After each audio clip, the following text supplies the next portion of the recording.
L'arrivée d'un nouveau refuge pour les personnes en situation d'itinérance au centre-ville de Rouyn-Noranda reçoit un accueil partagé des commerçants de la rue Perrault-Est.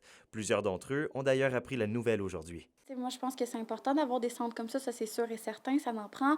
Après, je me questionne sur la pertinence de l'emplacement peut-être pour les commerces au centre-ville. Moi, j'habite à Val-d'Or, puis on l'a vu déjà, à Val-d'Or, la situation d'itinérance est très prenante. Les gens déjà avaient commencé à avoir peur d'aller au centre-ville, donc on voyait que ça affectait les commerces. Le fait que ça soit vraiment centralisé, je pense que c'est important. Oui, on va vivre des défis, sûrement, là, c'est pas noir ou blanc, mais moi, ça me fait plaisir, ça m'inquiète pas, au contraire. Après ça, c'est beaucoup d'éducation populaire, beaucoup d'éducation sociale à faire.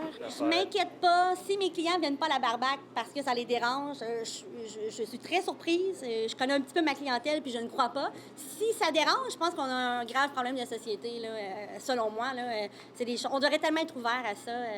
Il faut être humain, tout simplement. Tu sais, c'est juste pour coucher là, qui sont là. Puis tu sais, tu vas rencontrer un gars qui est sa grosse boisson, il peut être aussi dangereux qu'un itinérant. Là. Moi, là-dessus, j'ai comme...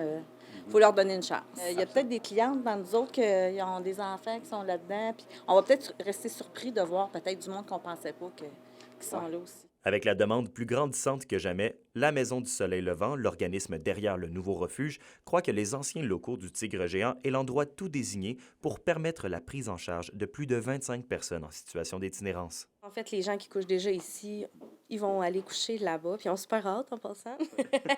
Mais tout le monde aussi, c'est vraiment... Ça va être la porte d'entrée de la Maison du Soleil Levant. Fait que dans le fond, c'est un concept. On veut les abriter. On est vraiment au premier degré des besoins, là. En octobre 2022, on avait 15 places.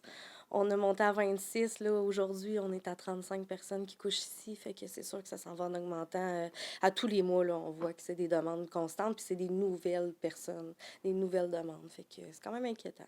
La mairesse de Rouyn-Noranda, Diane Dallaire, supporte l'organisme dans l'expansion de ses services d'hébergement au centre-ville. Ça répond, ça respecte tous les règlements, le zonage et tout. Alors, et on salue vraiment tout le travail qui est fait par la Maison du Soleil Levant et de tous les acteurs impliqués. Puis c'est une réalité qui nous frappe. Bien que le service d'urgence soit principalement axé sur l'offre de lits et de refuges, la Maison du Soleil Levant confirme qu'elle travaille présentement sur un service d'accompagnement de jour, un service qui n'est toujours pas offert à Rouyn-Noranda. Une annonce en ce sens devrait d'ailleurs avoir lieu dans les prochains jours. Alexandre Cabana, RNC Nouvelles, à Rouyn-Noranda.